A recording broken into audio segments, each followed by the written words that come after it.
आज मला धपाटी बनवायची होती, तर इकडं 4 प्रकारची पिठं मी काढून घेतलेले आहेत। ज्वारीचं आहे, तांदळाचं आहे, गव्हाचं आहे, बेसन आहे।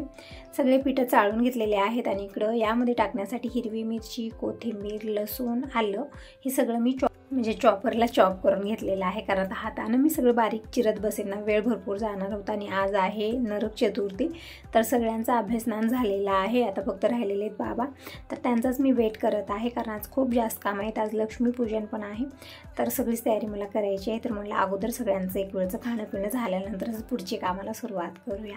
तर इकडे जे जे रेसिपी बनलेले आहेत मी शेअर केलेला आहे। शंकरपाळी पण बनले आणि खूप छान बनलेले आहे, ते वेगवेगळ्या कटरने मी बनवले, पण ते फुलल्यानंतर जे शेप त्याचा आलेला होता ना, सगळा गेलेला आहे, झाकून गेलेला त्यामध्ये, कारण शंकरपाळी खूप जास्त फुलतात।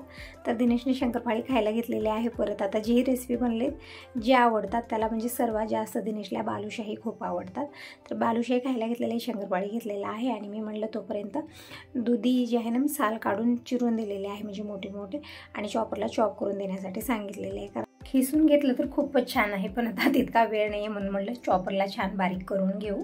तर इकडं बघू शकता दुधी पण छान चॉप झालेली आहे। तोपर्यंत मी इकडं पिठामध्ये मसाले टाकलेले, जसं हळदी पावडर, धना पावडर आणि लाल मिरची पावडर टाकलेली नाही, मी जिरा आणि ओवा हाताने घासून टाकलेले, फ्लेवर छान येतो आणि पचनाला पण छान असता ओवा।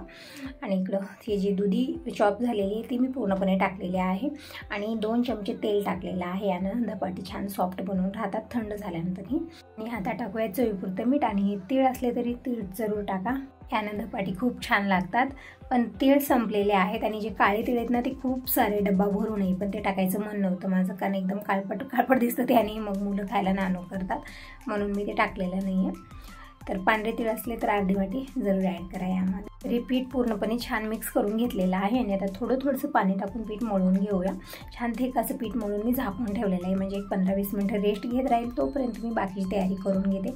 या धपाटीसोबत चटणी बनवली तरी पण छान लागते, जसं ताज्या नारळाची किंवा शेंगदाण्याची चटणी किंवा दह्याची चटणी खूप छान लागते। पण मी सप्पक वरण बनवणार आहे आज, आणि भात म्हणजे खिचडी बनणार आहे, भात म्हणजे साधा भात बनवणार नाही आहे मी। मला आज खिचडी, धपाटी आणि सप्पक वरण हे मी बनवणार आहे। तर दिनेशला इकडे खूप साऱ्या भाज्या दिलेल्या आहेत, तो चिरत आहे निवांत बसून, म्हणजे गॅरेजला गेलेला होता, आल्यानंतर मी किचनमध्ये घेतलेला आहे त्याला कामाला, कारण आता वेळ भरपूर जाणार होता आणि मला आज खूप सारी तयारी करायची आहे। आणि गावाकडून ही वेदिका आजी हे पण येणार आहेत, तर येईपर्यंत पूर्ण स्वयंपाक मी बनवून ठेवते आणि त्यानंतर मग पूजेची तयारी, परत बाकीची खूप सारी कामं होऊन जातात, ते पण मला आवरायचे आहेत। आणि आज रेसिपीमध्ये म्हणजे करंजी मी आणखीन बनवलेली नाही, आणि असं म्हणलं जातं करंजी विना दिवाळी सुनी वाटते, म्हणजे ताटलीमध्ये करंजी, लाडू हे असलंच पाहिजे। तर सगळ्या रेसिपी बनवल्या तरी पण करंजी बनवली पाहिजे, तर आज मी करंज्या बनवणार आहे आणि अनारसे पण आजच बनणार आहेत। म्हणजे मी पीठ तयार करून ठेवलेलं आहे, छान मी त्याला मिक्सरमध्ये एक वेळा काढून घेते आणि मगच मी ते अनारसे बनवायला घेणार आहे। तर असं अगोदर मी स्वयंपाक करून घेते। तर तांदूळ पण या भरणीतले संपलेले, जे बारीक तांदूळ असतात ना, ते भरणीत मी भरून ठेवलेले होते, तर मी या भरणीला धुवून ठेवणार आहे, म्हणजे आता जी रेसिपी बनतील ते भरून ठेवण्यासाठी। आणि इकडे थोडासा मोठा तांदूळ, बारीक तांदूळ मी मिक्स घेतलेला आहे, आणि 1 वाटी मी मुगाची डाळ टाकलेली आहे। आणि ज्या कुकरमध्ये डाळ शिजलेली होती ती डाळ मी वेगळ्या भांड्यात काढली, तेच कुकर मी रिकामं करून घेतलेलं आहे खिचडी बनवण्यासाठी, म्हणजे अशा प्रकारे केले जास्त भांडे होणार नाहीत, नाहीतरी जास्त वेळ आपला कुठं जातो तर ते भांडे क्लीन करण्यामध्ये जातो, कारण आपण जसं हाताला येत गेल तसं भांडे मी तर काढतच असते, आणि नंतर खूप लेट होतो मला ते भांडे क्लीन करता, म्हणजे एक टोपलं भरतं आणि त्यावरून आणखीन भांडे होतात, नंतर कळतं मला किती भांडे काढले। जेव्हा मी काढते त्यावेळेस काहीच वाटत नाही, कारण गडबड असते ना यावेळेस, जसं हाताला येत गेलं तसं तेच धुवून घ्यायचं नाही, दुसरे भांडे रॅकचे काढायचे, आणि त्यामध्ये खूप जास्त होतात। तर स्वतः अगोदर खिचडी बनवू, तर दोन्ही साईडला मी ठेवलेले आहे, तिकडं कढई ठेवलेली, इकडं कुकर ठेवलेला आहे, म्हणजे संग बनलेले दोन्ही रेसिपी। कुकरमध्ये 2 चमचे तेल घेतलेले, कढईमध्ये 2 चमचे तेल घेतलेलं आहे, मोहरी जिरं टाकलेलं आहे। दिनेशला म्हणलं तू तोपर्यंत तिकडं वरणाला तडका दे, म्हणजे जास्त आमझाम नाही, फक्त लसणाचा तडका द्यायचा आहे, आणि इकडं खिचडी मी बनवते तोपर्यंत। तर कुकरमध्ये जिरं, मोहरी घेतलं, लसूण टाकलेलं आहे, आणि जी भाज्या चिरलेल्या होत्या ते टाकले, जसं हिरवी मिरची आहे, शिमला मिरची आहे, गाजर आहे, बटाटा आहे, सगळ्याच भाज्या टाकल्या, परतून घेतलेला आहे। आणि इकडं फोडणी तयार झालेली वरणासाठी, म्हणजे लसूण टाकलं, थोडीशी हळदी पावडर टाकली, आणि वरण त्यामध्ये टाकलेलं आहे मी, वरण थोडीशी कोथिंबीर टाकली, 1 उकळीचा वेट करूया। तर वरणाचं काम झालेलं आहे, आता इकडे मी खिचडी बनवून घेते अगोदर। इकडे सगळ्या भाज्या मी छान परतून घेतलेल्या आहेत, आणि हे ओटाने मी भिजत ठेवलेले होते, म्हणजे 2 दिवस अगोदर, नंतर उचलून फ्रीजमध्ये ठेवला, आणि ते ठेवल्या मोड आलेले आहेत त्याला, तर मला आता जास्त दिवस ठेवायचं नाही याला, तर पूर्णचपणे हे वटाणे मी यामध्ये टाकलेले, भिजवलेले, आणि छान मी परतून घेतलेलं आहे, आणि हळदी पावडर, धना पावडर टाकलेलं आहे, परतून घेतलं। इकडे खिचडीसाठी फोडणी बनवून तयार झालेली आहे। आता टाकूया यामध्ये धुवलेले तांदूळ, तर पाणी येऊ द्यायचं नाही, फक्त तांदूळ मी टाकलेले आहेत आणि फोडणीमध्ये थोडा वेळ परतून घ्यायचा आहे, म्हणजे फोडणीचा टेस्ट छान येतो यामध्ये आणि एकदम टेस्टी खिचडी पण तयार होते। आवडीप्रमाणे खडे मसाले टाकू शकता, मी कुठलेही खडे मसाले यामध्ये टाकलेले, साधी सिंपल खिचडी बनत आहे, पण खूपच टेस्टी खिचडी बनलेली होती। छान परतून घेतल्यानंतर मी पाणी टाकलेलं आहे। आता टाकूया मसाले आणि मीठ वगैरे। तर इकडे चवीपुरतं मीठ टाकलेलं आहे आणि गरम मसाला थोडासा, सुहाना मसाला टाकलेला आहे, जे घरी बनलेला मसाला आहे ते पण थोडासा मी टाकलेला आहे। छान मिक्स करून घेऊया आणि कुकरचं झाकण लावून 2 शिट्या काढून घेऊया। एकदम मस्त अशी खिचडी बनवून तयार होईल आणि तिकडे वरण पण बनलेलंच आहे। आता धपाटी बनवून घेते अगोदर। तिनेची गडबड सुरू होती किंवा मी थोडंसं लवकर आवरून दे कारण जास्त कामं आहेत, नंतर लेट होतो, जेवण करणार नाहीत पप्पा, सुरू आहे त्याचं। आणि मला पण गडबड खूप आहे, म्हणलं थोडंसं लवकरची कामं आवरायची आणि दिनेशला जसं बोर होतं किंवा त्याची कामं म्हणजे वेट करतो आणि काम होत नसलं एकच काम करतो, मोबाईलमध्ये काहीतरी लावायचं आणि बघत बसायचं शॉर्ट वगैरे, सुरू आहे त्याचं। तर तोपर्यंत तो पण शांत बसेल, बोर होणार नाही आणि मला पण हे करणार नाही। नाहीतर काय करतो, मम्मी झालं की नाही सेम पप्पासारखं मम्मी झालं की नाही सुरू असतं त्याचं। तर मला जोपर्यंत तो बघत आहे तोपर्यंत मी पटकन इकडे धपाटी बनवून घेते। तर पोळपाट घेतलेलं आहे, त्यामध्ये एक कॉटनचा कपडा मी भिजवून ठेवलेला आहे आणि यावरती एक पिठाचा गोळा करून घेतला आणि जितकी पातळ पाहिजे तितकी पातळ धपाटी मी इकडे थापून घेतलेली आहे। 5 होल बनवलेले आहेत आणि पॅन गरम झालेली तोपर्यंत तर पॅनवरती थोडंसं तेल टाकून ही धपाटी टाकायची। पण नॉनस्टिक पॅन आहे, तेलाची गरज वाटली नाही, पण नंतर तेल लावूनच मी आलट पलट करून सेकून घेते। तर इकडे दुसरी धपाटी मी अशाच प्रकारे थापून घेत आहे, म्हणजे पूर्ण स्वयंपाक झाला की मग सगळ्यांचं, बाबांचं पण आता आवरलेलंच आहे, तर त्यांनाही मला आंघोळ घालायची आहे, अभ्यस्नान घालायचं आहे उठणं लावून आणि त्यानंतर देवपूजा वगैरे खूप लेट होणार आहे आज। तर इकडं धपाटीला थोडंसं तेल लावून मी आलट पलट करत सेकून घेत आहे आणि अगोदर दिनेशला जेवायला वाढलेलं आहे। सपक वरण किंवा चटणी आवडीप्रमाणे बनवू शकता, मी इकडं सपक वरणच बनवलेले आहे। सपक वरण आणि धपाटी मस्त कॉम्बिनेशन आहे आणि थोडंसं बदलूनही होतं दररोजपेक्षा, दररोज कसं वरण भात हे ते आपण बनवत असतो, तर कधीतरी आदलून बदलून धपाटी, दुधी टाकून धपाटी तरी खरंच खूप छान लागते आणि यासोबत काही आपण घेऊ शकता। इकडे दिनेशला दिले, दिनेशचा इकडे नाश्ता होत आहे, तोपर्यंत मी बाकीच्याही बनवून घेते आणि टिफिन भरते अगोदर, म्हणजे या दोघा तिघांचं आवरलं मी नंतर बाबांचं आवरून देते, मग त्यानंतर देवपूजा करायची आहे। परत आता नैवेद्य थाळीमध्ये मी काय करू तेच विचार करते। आता पुरणपोळी बनवायची आहे, तर दिनेश म्हणतो मी जेवण करणार नाही, पुरणपोळी नको, मग मी दुसरं काहीतरी बनव। आणि त्यांच्या पप्पाचं तसंच आहे, आणि जे कामाला मुलगा आहे तो पण पुरणपोळी खात नाही आहे, तर मला आता काय बनवू, मला टेन्शन आलेलं आहे। तर बघूया नंतर विचार करेन मी, अगोदर मॉर्निंगचं आवरून देते। तर इकडं बघू शकता कुकरला 2 शिट्या झालीत, मस्त अशी खिचडी म्हणून तयार झालेली आहे। अगोदर मी दिनेशला दिलेला आहे आणि आता टिफिन भरते। तर टिफिन घेतलेला आहे, इकडं टिफिन भरवून देते आणि संग इकडे धपाटे आणखीन बनतच आहेत। जितकं पीठ मळलेलं आहे सगळंच मी बनवणार आहे, जसं मी तुम्हाला म्हणलं की गावाकडून आजी आणि वेदिका येणार आहे, तर सगळ्यांच्याच नावचा इकडे स्वयंपाक बनत आहे, कारण जे नंतर स्वयंपाक बनेल ना ते नैवेद्य दाखल्याशिवाय कुणाला जेवायला वाढणार नाही आहे मी। आता जेही बनलेलं आहे ते 2 टाईमचं बनलेलं आहे, आताही जेवण करतील आणि दुपारी पण करतील।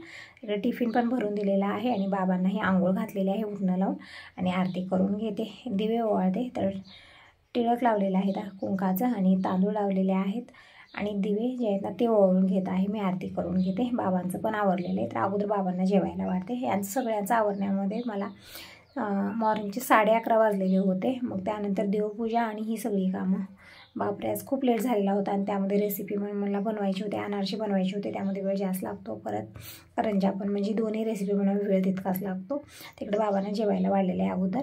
तर जेवण थाळीमध्ये धपाटी आहे, सपक वरण, खिचडी, परत लाडू, अनारसे बनले नाहीत, लाडू आहे, बालुशाही आहे आणि रवा लाडू, शंकरपाळी हेच दिलेलं आहे, कारण चकली चिवडा असं बाबांना म्हणजे जेवता येत नाही, चावत नाही, त्यामुळे जे नरम असतात ना तेच वस्तू दिलेल्या आहेत। ते झाल्यानंतर लगेच मी देवपूजा करून घेतलेली आहे। तर हीच आहे आजची देवपूजा। तर दीप प्रज्वलित केलेला आहे, अगरबत्ती लावलेली आहे, तुळशीपूजन, उमरापूजन झालेलं आहे आणि अगोदर मी गायवडा काढलं, म्हणजे 5 दिवस गायवडा काढला जातो आणि 5व्या दिवशी पांडवा काढायचे असतात। तर गायवडा काढलं, पीठ, हळदी, कुंकू टाकून मी पूजन केलेलं आहे, फुलं वाहिलेली आहेत आणि अगरबत्ती ओवाळून घेतली। तर ही सगळी कामं आतापर्यंतची झालेली आहेत। आता मी रेसिपी वगैरे मला बनवायची, त्याला सुरुवात करतच होते, तितक्यात वेदिका आणि आजी आलेले आहेत।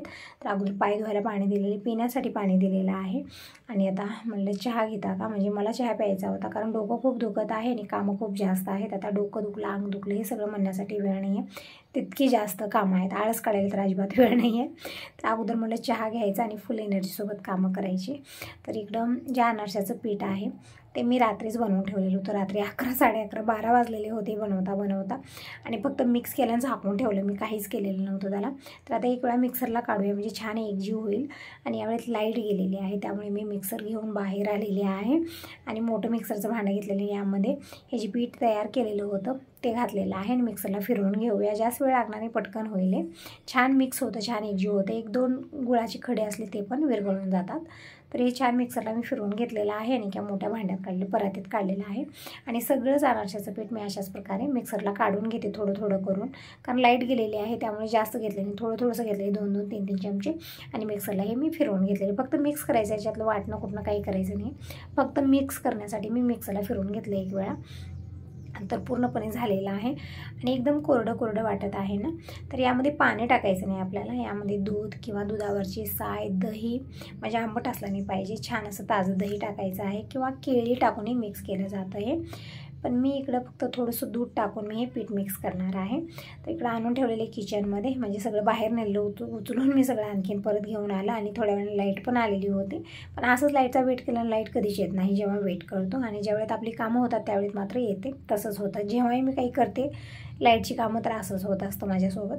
तर इकडं आता हे अनारशाचं पीठ ना मी मळून घेत आहे आणि यामध्ये गूळ वगैरे आपण जास्त टाकलेलं असतं ना, आणि जसं आपण दूध किंवा पाणी थोडंसंही टाकलं नंतर ते खूप सैल होतं आणि अनारसे व्यवस्थित बनणार नाहीत.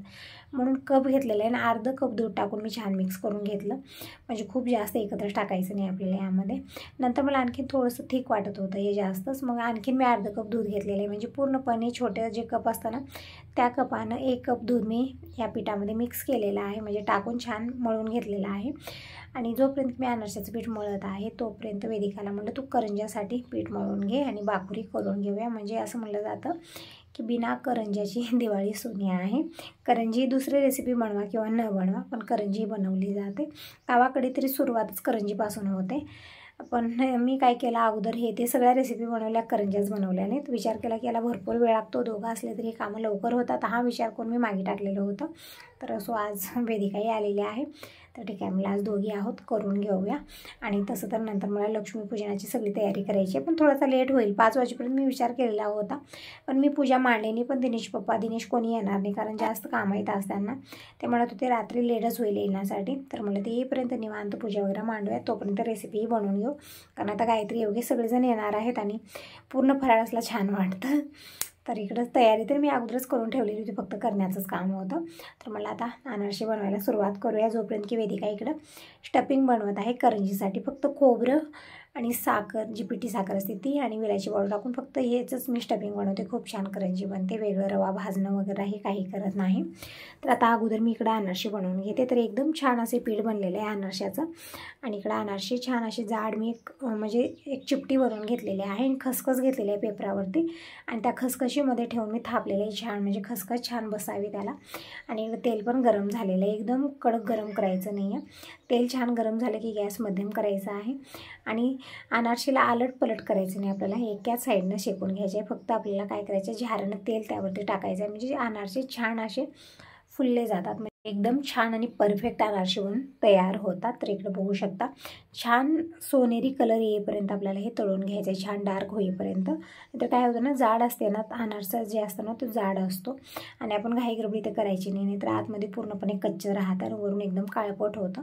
त्यामुळे गॅस मध्यम ठेवायचा आहे. मध्यम गॅसवरतीच आपल्याला अनारसे छान तळून घ्यायचे आहेत. अनारसे तळण्यासाठी थोडासा वेळ जास्त लागतो, पण एकदम छान आणि परफेक्ट अनारसे बनून तयार होतात.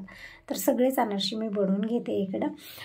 अनारसे झाल्यानंतर मला लगेच करंज्या बनवायला घ्यायच्या आहेत, म्हणजे वेदिका इकडे तयारी करत आहे.